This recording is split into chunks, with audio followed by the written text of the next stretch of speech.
What is up, YouTube? This is the Working Investor. In this video, we're going to talk about a burning question that a lot of viewers have asked me. And I'll be honest, I have asked this myself. Why am I purchasing option-based ETF funds that return a very high yield of return to me, as opposed to just running the options myself as an experienced option seller? Why can't I just do it myself? What is the case for purchasing these funds versus the case for doing it yourself? What are the pros? What are the cons? What are the nuances?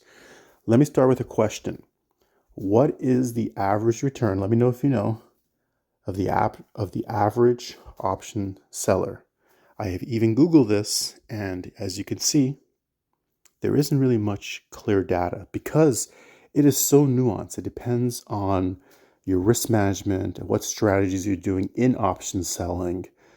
But I could tell you from my own experience, I could tell you from speaking to dozens of option sellers out there, I could tell you from watching YouTubers out there that sell options on a consistent basis, because everybody can have a really good up year, but what is this?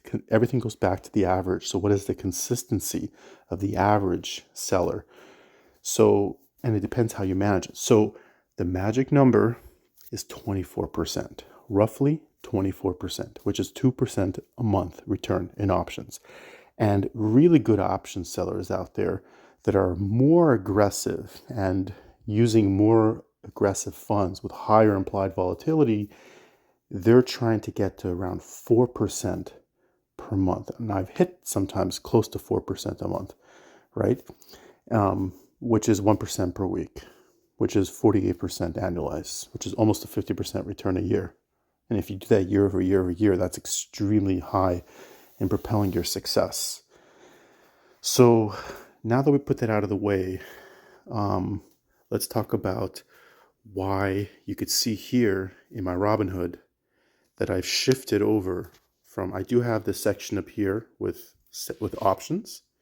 And you can see here I have my positions in these option-based ETFs have grown. And again, this is not financial advice. I'm not a financial advisor. This is just my own personal journey. Use your own risk, take your own, make your own judgment calls. So I've tasted the Kool-Aid. A lot of people have tasted the Kool-Aid, and I am moving more to the option-based ETF funds. First of all, let's talk about time. How much time I would be consumed if I would be trading on my own. If I was trading this on my own, let's say Amazon, AMZ is Amazon synthetic cover call, that would be one trade a week. Facebook or Phoebe Meta, however you want to call it, that would be one trade a week. Nvidia and dips, these are two inverses of each other based on Nvidia. So it's basically a synthetic covered strangle trying to hedge and neutralize volatility. That will be at least both of these positions. Each one will be at least one trade a week. Tesla and its inverse each of them will be one trade a week. Coney and Fiat, one trade a week of each of them. Ulti is like a hedge fund within itself per J. He says it's a hedge fund within itself. If you look at the underlying, it's somewhere between 15 to 30 trades, I would say roughly per week, possibly at least 15 trades a week, at least. XDTE, QDTE, RDTE, these are all indexes. So these are daily covered calls, synthetic covered calls on the indices of the XDTE is the S&P 500, QDTE is the NASDAQ, RDTE is for the Russell 2000. So every single day, these option managers are selling cover calls on each of the indexes for me, on my behalf. FEPI is on select 15 funds of the NASDAQ, at least 15 trades a month, I would say, roughly. I mean, you have to look at their prospectus. SPY-T is basically call credit spreads on the daily on the S&P 500. So, you're talking about you're talking about I reckon somewhere between 30 to 50 trades per week. For me to do 30 to 50 trades per week in almost every single index, pretty much every index, and many underlying funds, and checking charts, this will be a full-time job, guys, to do this, right? And, all this, according to the income tracker, the Holy Income Tracker, um, it's estimated to hit me, into my account around 3,000 a month, basically. So let's get back to my compare and contrasting. I just wanted to get some ideas out there. So, case for do it yourself. If you do it for yourself, you have more control. You don't have an expense ratio because you're not paying the managers. You are the manager. You become more of a skilled trader. You can argue that if you do your own options, you are skilled. You're sharpening your skill. You're constantly looking at the market. You engage with the market. You have much more pattern recognition, and you get better and better every year. So that's pretty cool. And I would say the case for do it yourself is if it's more like a hobby, especially if you want to do high volume trades. If you're growing your account. So I would say if you're doing it more for, it's more like a hobby. I think that's where, but if it's a job and you're living off it, I feel like, but you still have another business you want to run, or you have your own job you want to run, your own life, and you want to have a life out of it, it could be hard. The case for the, buying the ETFs, option-based ETFs, you're paying the expense ratio of roughly 1%, but then you're leveraging other people's time. So you're not sucked, your time isn't sucked out. You could live in the now, You're not constantly I know when I was driving and on a road trip, every time we had to stop, I had to look at my phone and see what trades I had to close up or open up, or it was just crazy. It took me out of the now. It's like addictive. It is addictive. It's also less capital intensive. Let me tell you why it's less capital intensive. When you do options yourself, it's not a game of checkers, it's a game of chess. You want to be several moves ahead.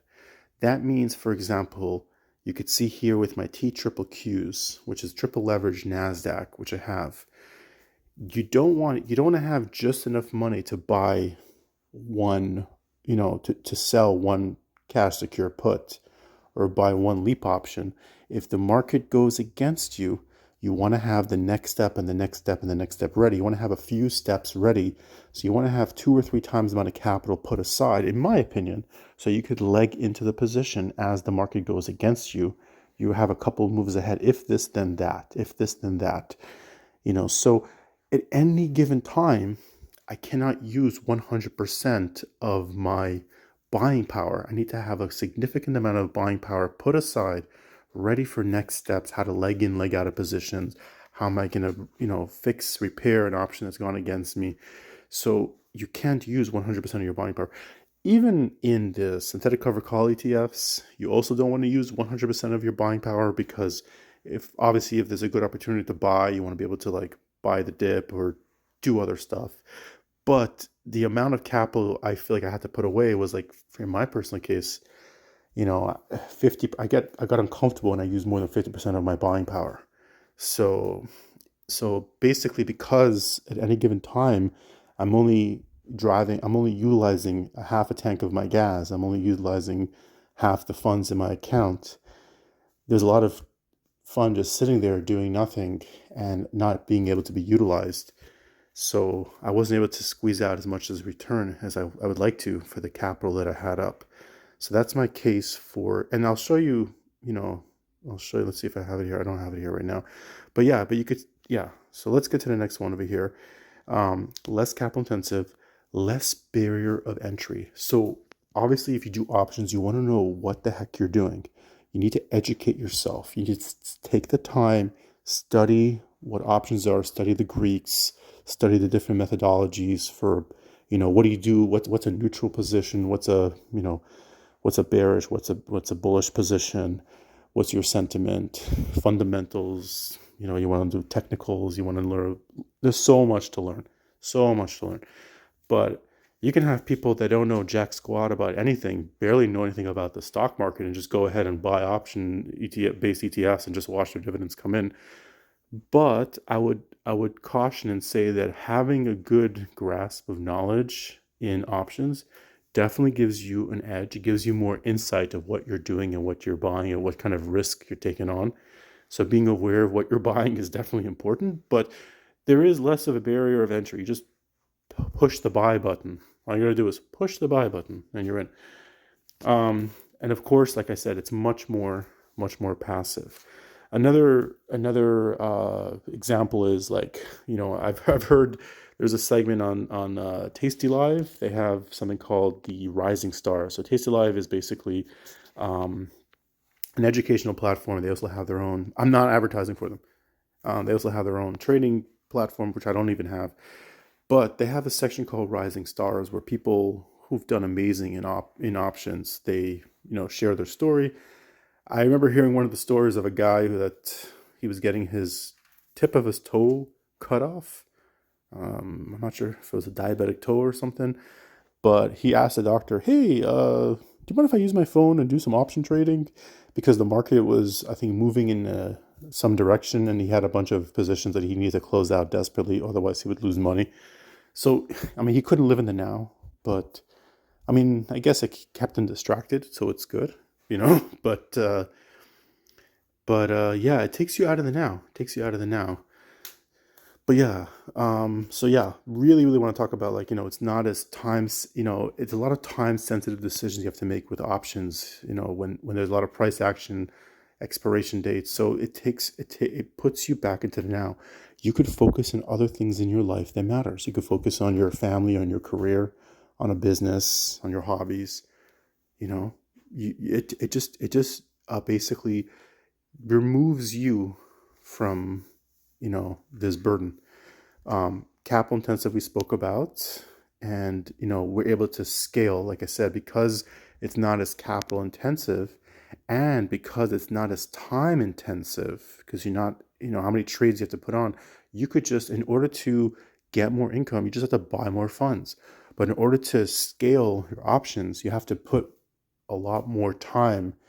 Even if you want to say, oh, I just increase because one of the golden rules with options is you want to trade frequently, you want to trade small. So when you trade small, trade frequently, more options equals more time. So, and if you only have so much time in the day, you only have, so you're not able to really scale. But here you're hiring these people, so now you could scale and do other things. And of course, more income. Anyways, I hope you guys enjoyed this video. Tell me what your thoughts are. What do you think? Do you think it's better to do your own options? And there's no good answer. It depends on your personal circumstance. But are you in the position of doing your own options? Are you in the position of buying option-based ETF funds? Are you some kind of hybrid position, like doing some options and doing some high-yield dividend ETFs? Right now, myself, I'm a little bit of both, but I'm really leaning heavily on the ETFs for now. Anyways, let me know what your thoughts are. This is The Working Investor over and out. Have a wonderful trading day.